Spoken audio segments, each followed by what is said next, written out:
Welcome in to the Sleepers Media YouTube channel where we will be recapping Kentucky and Penn. I'm Riley Davis from Heat Check CBB, joined by a fellow Heat Check contributor, Brian Rauf.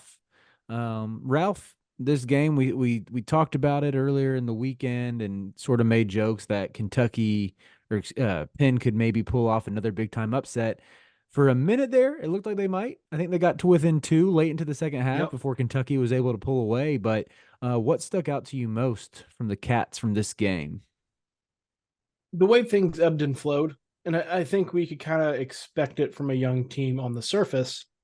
It's just Kentucky hasn't shown this kind of um, inconsistency throughout the course of a game, at least in a couple weeks now. Started off incredibly strong. Looked like they were going to run Penn out of the gym. I think they were up 16 at one point in the first half. Like it was getting there. You got to give Penn a lot of credit for the way they clawed back in, cut it to Mhm. within two, may have gotten to within one on one possession. But I don't think they ever came back and took the lead, if I'm not mistaken. Um, I'll check here, yeah, but Penn did cut it to one, but Penn never led. Did cut it to one.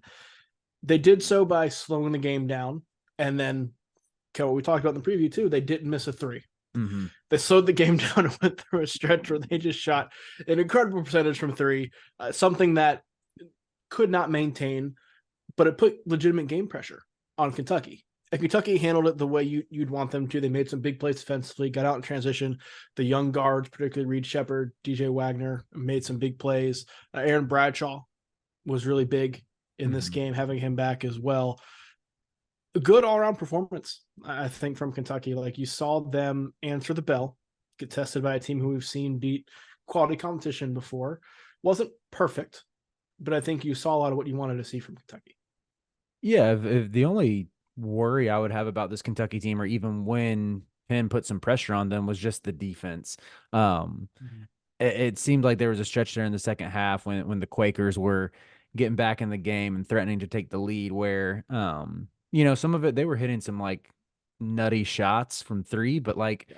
they weren't always the best of closeouts from Kentucky. And then on top of it, it seemed like there were some stretches where the Penn was able to get into the lane a Mm-hmm. little more easily than you'd like to see. And you can probably attribute some of that with Aaron Bradshaw. He's still, getting his feet under him after I can't remember, it was a foot injury, I believe. Do you know? I feel like Mm-hmm. Kentucky fans are pretty Yep. active in the comments, and I don't want them coming after me if I'm mixing up injuries with Aaron Bradshaw here. But you can attribute some of that to him getting his feet under him, getting a little bit used to the D1 level, but also just the fact that freshmen tend to struggle on defense anyway, or it takes them a little bit longer to get acclimated. But yeah, there were times throughout this game where it seemed like whether it was Spinoso maybe making stuff happen, whether it was from the top of the key or out of the low Mm-hmm. post, or even those guards like Slagert, I think was the guy's name, or Slaggert. Mm-hmm. Um, yeah, I'd like to see a little more resistance from the Kentucky defense, not letting them get as easy of looks. But as a whole, I'd say, yeah, that's something I'd still expect to come with time for this Kentucky team. I do too, and I think I don't wasn't in the huddle.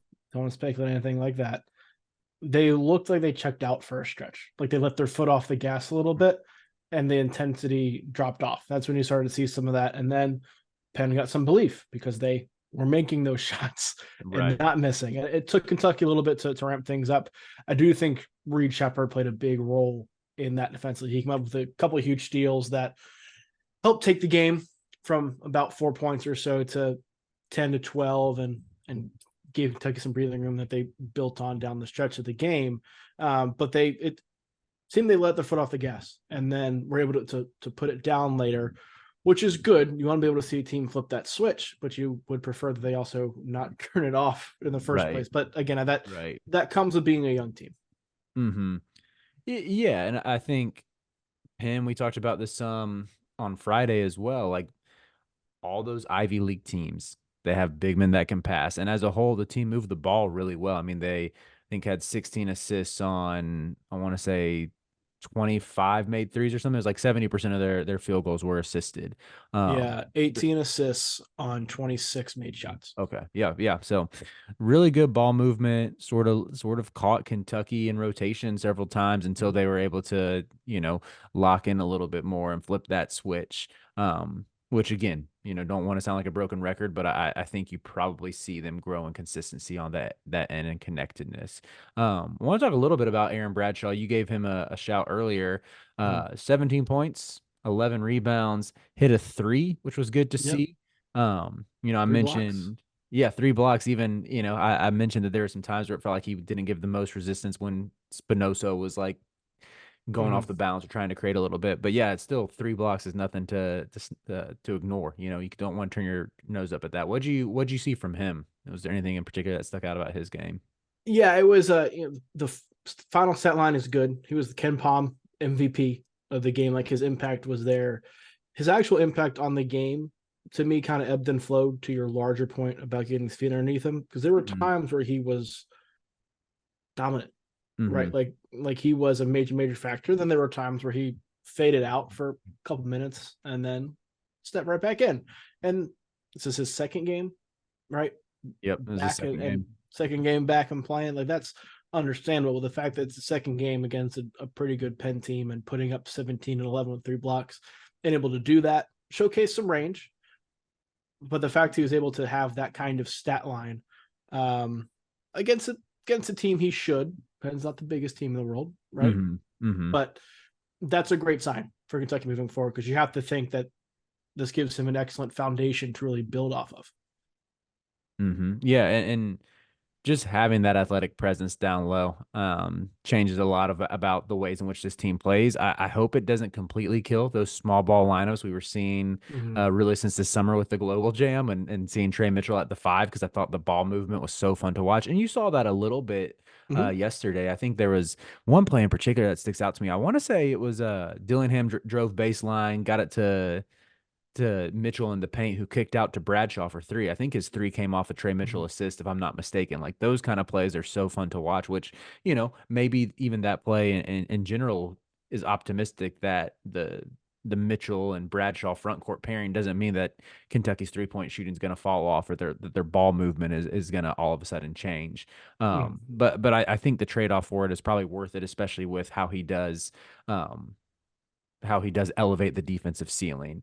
Yeah, to your point of him ebbing and flowing and sort of kind of following the trends of the Cats in general with turning it on and sort of coasting up points. Even one of those blocks he had, I don't know if you remember it, where he recovered on a guard as like the help Mm-hmm. side defender and just swatted into the bleachers essentially. Like those are the type of splash plays that you just didn't have with him not being on this roster or him not being healthy, I should say. Yeah, like down the road for Florida or for Kentucky when they play teams like Florida, Mm-hmm. Tennessee, teams that have big guys, like you need a big guy to navigate through the SEC and navigate through the types of teams Kentucky wants to play on a long March run. You Mm-hmm. need at least one big to handle that. You can play small you want, but you need a reliable big guy. Bradshaw can be so much more than that. Bradshaw can be your best player, and we saw that tonight in stretches. But they to reach what Kentucky wants to reach, which is always a national championship, always a Final Four, always an SEC championship. They need Bradshaw to be playing at a high level, Mm-hmm. and to see this kind of production in Game 2 for him, again, great sign. Well, I want to stay on this freshman trend and talk a little bit about Rob Dillingham because he's someone who has really just surprised me throughout this season. And maybe I shouldn't have been shocked based on what Kentucky usually does with highly ranked guards. But, even thinking back to his high school career where you had that weird Donda Academy saga and not even knowing if he would be eligible to play, Yeah. still has a really slight build that, had me concerned that he'd be able to make much of an immediate impact. Guess how many games Dillingham has scored in single digits this year, Ralph? One. One game. Every other game, he's eclipsed double digits aside from the Wilmington loss. 17 points, 12 points, 16 points, 13, 20, 18, 12, 17. Like, it doesn't seem like he's, well, I guess he's got a couple 12-point games thrown in there, but I'm like, it's not even like he's just scraping the bottom barrel of the double digit threshold. Like, he's giving you instant offense whenever he steps into the game. I know there might be some current concerns about the sustainability of some of these tough jumpers that he's hitting, but he was doing it against Penn again. He's done it against high majors. He's done it against Kansas. Like eh, he's just a really fun basketball player to watch, and like he's Mhm. going to be a fringe lottery pick. Probably what maybe his floor is going to be in the 20 to 25 range or something. Zach Edey aside, because Zach Edey's a different monster. I think Dillingham might be the most talented offensive player in the country. Wow, no, that's bold. The shots that he makes consistently, the fact that he's able to just come off the bench and give you a bucket whenever you need it Mm-hmm. is special. Like it's Jamal Crawford like Yep, in that's a that kind of in great that way to sense. put it. The shot selection, I think, is one of the reasons why he's not starting. It's Mm-hmm. also it also helps to have that kind of microwave guy come off the bench, right? But the things he can do from all three levels is absolutely electric. And that you don't get that from anybody else in the country. Other again, Zach Edey aside, other than Zach Edey, but you don't have that kind of dynamic score, I think, at that level anywhere in the country. Mm-hmm. And you made a great point with coming off the bench. It doesn't seem like he ever needs a second to get warm. Like he's adjusted into this He role just comes right in. seamlessly. And you got to think he's probably never come off the bench in his career before, and it has zero effect on him. Yeah. Really good job by Cal to get both him and Reed Shepard to buy into their roles. Like, as two guys, 5-star kids. I don't know if Shepard was quite there. He might have been on the fringe, but I think it's been a really good job from Calipari just being able to get Dillingham and Reed Shepard to buy into their roles. When you look at Dillingham being a bona fide 5-star top 10 kid, Shepard being a fringe 5-star kid. Like they both seem like they're just willing to do whatever the team needs and provide whatever role Cal wants them to fill. And yeah, that's not easy to do. It's almost like a throwback Cal performance. Like when you think about, I don't think this team is on the level of 2015, but again, he got Devin Booker to come off the bench, a future like all NBA guy. That's sort of like the peak of Mm-hmm. getting guys to sacrifice for the good of the team. So and some similar vibes there. Yeah, and that it needs to be right. Like I think you sell Dillingham in particular on like you can just come off the bench and just be a gunner and go. He's a little loose with the ball. Sure, you want to clean that up. We talked about shot selection. You want to clean some of that up, but his role allows him to be free, which allows him to thrive. Like I think it's perfect for him.